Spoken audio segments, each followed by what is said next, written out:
بسم اللہ الرحمن الرحیم۔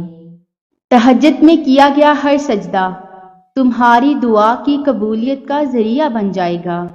یقین جب اللہ کی ذات پر ہو پھر ڈرنا کیسا، جس نے اب تک تمہارا ساتھ نہیں چھوڑا، جو اتنا تم سے پیار کرتا ہے، وہ بلا تمہاری چاہت کو تم سے نہیں ملوا سکتا۔ یقین رکھو وہ ایسا معجزہ کرے گا کہ تم حیران رہ جاؤ گے، کیونکہ اللہ بہت مہربان ہے۔ جس چیز کی طلب اگر تمہیں تہجد کے قریب لے آئی ہے، وہ چیز اللہ کبھی ادھوری نہیں چھوڑے گا، وہ نواز کے ہی رہے گا۔ تمہاری مانگی ہوئی دعا کے راستے تھوڑے مشکل ہوں گے، ہاں کبھی غم اور پریشانی کا بسیرا بھی ہوگا، مگر یقین کرو منزل تمہاری اس کا کن ہی ہوگی، تحفہ تمہارے رب کا معجزہ ہی ہوگا، اور آنسو تمہارے خوشی کے ہی ہوں گے۔ جب تہجد کے سجدوں میں سکون ملنے لگے تو سمجھ لینا اب تمہاری کوئی چیز ادھوری نہیں رہنے والی، وہ جلد ہی تمہیں ملنے والی ہے۔ اللہ تو واقف ہے تمہاری چاہتوں سے اور تمہاری دعاؤں سے، اسے تو تمہاری دعاؤں کو پورا ہی کرنا ہے، وہ تو اپنے قریب کرنا چاہتا ہے۔ آزمائش بھیج کر پھر تمہاری چاہتیں سن لی جائیں گی اور دعائیں بھی قبول ہو جائیں گی۔ اور جب ہم دنیا سے امید چھوڑ کر اللہ کے معجزے کا انتظار کرتے ہیں نا، پھر اللہ وہ معجزہ کر کے دنیا کو حیران اور تمہیں خوش کر دیتا ہے۔ اور جب تہجد میں مانگنے کی لگن دل سے لگ جائے، پھر اس چیز کے نہ ملنے کی کوئی وجہ نہیں رہتی، وہ مل کے ہی رہتی ہے۔ اللہ تمہیں تہجد تک لے آیا ہے، اس کا مطلب سمجھتے ہو؟ اللہ تمہاری چاہ کو تم سے ملوانے کی تیاری کر رہا ہے، اور دعائیں تو ایسے معجزوں تک تمہیں لے کر آئیں گی، جو چیز تمہارے بس سے باہر ہوگی وہ بھی تمہیں حاصل ہو جائے گی۔ تمہیں بس قبولیت پر یقین رکھنا ہے، پھر اللہ کب اور کیسے تمہاری دعائیں قبول کرتا ہے تم دیکھتے رہ جاؤ گے۔ تم جانتے ہو تمہارے صبر کا صلہ کیسے تم تک پہنچایا جائے گا؟ جب تم کوئی چیز سوچو گے اللہ اسے پوری کر دے گا۔ دعائیں ناممکن چیزوں کے لیے ہی تو ہوتی ہیں جو تمہارے مقدر نے تم سے دور کر دیا، جس کے ملنے کی امید تم کب کے کھو چکے ہو۔ کیا پتا تمہاری دعائیں ہی اسے تم تک لے آئیں، اور ایسا بالکل ممکن ہے۔ اور جب اللہ کی مدد تمہارے لیے آئے گی نا، تب تمہارے آنسو، تمہارا تڑپنا ایسی خوشیوں میں بدلتا نظر آئے گا کہ تم حیران رہ جاؤ گے۔ اللہ دینے میں تھوڑی دیر ضرور کرتا ہے، مگر دیتا وہی ہے جسے تم نے رو رو کر دعاؤں میں مانگا ہوتا ہے۔ وہ تمہاری چاہت کو تم سے ضرور دور کرتا ہے، مگر تمہاری آزمائشوں کے بعد تمہیں اسی منزل تک پہنچا دیتا ہے جہاں تم جانا چاہتے تھے۔ بس اللہ پر یقین رکھو، وہ تمہاری دعائیں بھی سنے گا اور تمہاری مدد بھی کرے گا۔ اس کے ہاتھ میں تو ایک ہی پل میں معجزہ کرنا ہے، تو کیوں پریشان ہوتے ہو؟ تمہارا بار بار اسی چیز کو مانگنا دلیل ہے کہ وہ تمہیں ملنے والی ہے۔ یقیناً اللہ نے دعا قبول کرنے کے لیے ہی تمہارے دل کا حصہ بنائی ہوں۔ جب تمہارے دعا قبول نہ ہونے کے وسوسے بڑھ جاتے ہیں نا، اللہ کی مدد وہاں سے آتی ہے جہاں سے تمہارا گمان بھی نہیں ہوتا۔ پھر اللہ تمہاری دعا قبول کر کے تمہارے سارے وسوسے دور کر دیتا ہے۔ مایوس تم کیوں ہوتے ہو؟ مایوس تو وہ ہوں جو اللہ کو جانتے ہی نہیں کہ وہ ناممکن کو ممکن بنانے پر قادر ہے۔ جب تمہارا حوصلہ، تمہارا صبر آخری اس مقام پر ہوتا ہے جہاں سب کچھ ہو کر بے بسی کے علاوہ کچھ دکھائی نہیں دیتا، تو میرا اللہ اپنی غیب کی مدد سے تمہارے لیے راستے پیدا کر دیتا ہے۔ وہ تمہارا صبر ضائع نہیں ہونے دیتا۔ بس یقین رکھو جس بات پر تم نے صبر کیا ہے اس کا اللہ کے ہاں وہاں بہت بڑا مقام ہے۔ اللہ تیار کر رہا ہے تمہارے صبر کا صلہ۔ سنو، اللہ کی مدد آنے ہی والی ہے، جو تم نے چاہا ہے اسے پانے کے لیے تیار ہو جاؤ۔ سنو، تمہیں سب مل جائے گا جو تم چاہتے ہو۔ تمہارا تہجد میں اللہ کے سامنے گڑ گڑانا کبھی ضائع نہیں جائے گا۔ اللہ تو ہر دعا پوری کرتے ہیں، اور جو تہجد میں مانگی جائے اس دعا کا تو مقام ہی بہت ہے۔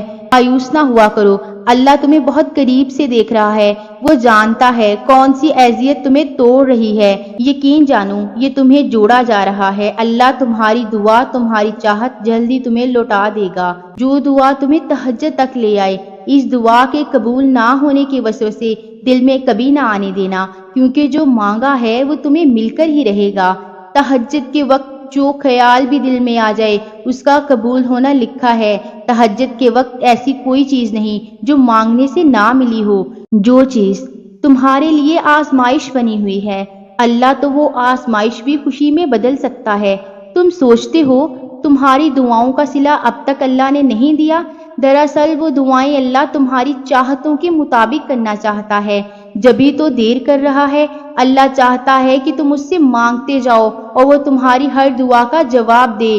اللہ تو اسی کو نوازتا ہے جو اپنی دعاؤں سے پیچھے نہیں ہٹتے بلکہ اپنی دعا قبول ہونے کا انتظار کرتے ہیں۔ جس چیز کی چاہ تمہیں تہجد تک لے آئے تو سمجھ جاؤ وہ تمہیں ملنے والی ہے۔ اللہ تمہاری کہانی ادھوری چھوڑتا ضرور ہے مگر وہ تمہاری چاہت سے انکار نہیں کرتا، وہ بس اپنے قریب کرنے کے لیے تمہیں دینے میں تھوڑی دیر لگا دیتا ہے۔ تم اپنی چاہت کو مانگتے رہو، بس یہ جان لو کہ جو تہجد میں مانگا ہے وہ مل کر ضرور رہے گا۔ تمہاری دعائیں تو اللہ پہلے ہی قبولیت کا حصہ بنا دیتا ہے، پھر تمہیں آزمائش میں ڈالتا ہے، اس لیے کہ تم اللہ پر یقین رکھو کہ وہ کوئی چیز لیتا ہے تو اس کے بدلے بہترین دیتا ہے، اور جو چیز تم سے لے لی جائے اللہ وہ بھی تو بہتر بنا کے دے سکتا ہے۔ اللہ کی دسترس میں کچھ ایسا نہیں جو ممکن نہیں۔ وہ تہجد تک لے کر ہی اس وجہ سے آتا ہے کہ اپنی من پسند عبادت سے تمہاری چاہت تمہیں دے سکے۔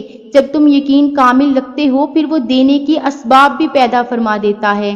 اللہ اگر تم سے کوئی چیز لے لیتا ہے نا، تم سوچنے لگ جاتے ہو کہ یہی نصیب ہے، اب کچھ نہیں ہو سکتا، اب وہ چیز نہیں مل سکتی، مگر سوچو اللہ کے لیے تو کچھ بھی ناممکن نہیں۔ بس اسی سوچ کے ساتھ تہجد میں اسے مناؤ، اسے راضی کرو، وہ تمہاری چیز تمہارے لیے بہتر بنا کر تمہیں نواز دے گا۔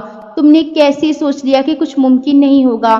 یاد رکھو تہجد وہ نماز ہے جس میں اللہ یہ نہیں دیکھتا کہ یہ کیا مانگ رہا ہے، وہ سب کچھ بہتر بنا کر تمہیں دے دے گا۔ مانگو تو صحیح اس سے، اس کے بس میں سب کچھ ہے جو تم طلب کرنا چاہتے ہو۔ جب کسی چیز کے ملنے کی امید نہ ہو اور آپ تہجد میں اللہ سے اسے مانگنے اٹھے ہو، اللہ کو منانے اٹھے ہو، پھر وہ غیب سے اسباب بناتا ہے تمہارے لیے، اور پھر اس چیز کی امید تم چھوڑ دیتے ہو، اللہ اسے ممکن بنا کر تمہیں نواز دیتا ہے۔ اگر تہجد میں تمہیں اللہ سے ملاقات کا موقع مل گیا تو تمہاری زندگی میں ہر وہ کچھ مل جائے گا جس کی دعائیں تم تڑپ کر کرتے ہو۔ جو چیز تم سے دور ہو گئی اسے تہجد میں مانگ کر تو دیکھو، نہ ملے تو کہنا۔ تہجد میں اللہ کے آگے گڑ گڑا کر دعا کرو، اور اللہ تمہارے لیے معجزہ نہ کرے تو کہنا۔ وہ جو عرش پر جا کر تہلکہ مچا دیتی ہیں وہ ہوتی ہیں تہجد کی دعائیں، وہ جو اللہ سے مانگنے سے پہلے ہی قبول ہو جاتی ہیں وہ ہوتی ہیں تہجد کی دعائیں۔ جن ہاتھوں کو تم نے اللہ کے سامنے اٹھا رکھا ہے نا، ان ہاتھوں میں ایک دن سب کچھ ہوگا جس کے لیے تم اللہ سے گڑ گڑا کر دعائیں کرتے ہو۔ سنو، اللہ نے دے دیا ہے وہ سب کچھ جو تم چاہتے ہو، تمہیں بس اپنے ہاتھ پھیلانے کی دیری ہے۔ وہ نواز دے گا سب کچھ جو تم نے تہجد میں مانگ لیا، وہ تمہیں مل کر ہی رہے گا، کیونکہ تہجد میں مانگا ہوا اللہ کبھی کسی بھی وقت دے سکتا ہے مگر رد کبھی نہیں کرے گا۔ پھر تو شک بنتا ہی نہیں کہ وہ تمہاری دعائیں قبول نہیں فرمائے گا۔ تہجد میں بہائے گئے آنسو اللہ کچھ ہی پل میں خوشی کے آنسوؤں میں بدلنے پر قادر ہے۔ دیکھنا وہ کیسے پل میں ہی تمہارے لیے معجزہ کرے گا کہ تہجد میں مانگا ہو اور وہ نہ ملے۔ ایسا ہو ہی نہیں سکتا۔ جب تمہیں کسی آزمائش میں صبر کرنا پڑ جائے جو تمہارے لیے ممکن ہی نہ ہو تو سوچ لینا اللہ تمہیں اس مقام پر لے جائے گا جو تم نے کبھی گمان بھی نہیں کیا ہوگا، اور پھر اللہ تہجد کا وہ سجدہ نصیب کرے گا جو تمہاری چاہتوں کے لیے کافی ہوگا، اور اللہ تہجد سے تمہیں معجزوں کے قریب کر دے گا اور تم اپنی ہر خواہش اپنی آنکھوں سے پورا ہوتے دیکھو گے انشاءاللہ۔ جو میرے بہن بھائی پریشان ہیں اللہ پاک ان سب کی پریشانیوں کو دور فرمائے اور سب کی دعاؤں کو قبول و منظور فرمائے، آمین ثم آمین۔ اگر آپ کو ویڈیو اچھی لگی ہے تو چینل کو سبسکرائب کر دیں اور ویڈیو کو لائک کر دیں۔ جزاک اللہ۔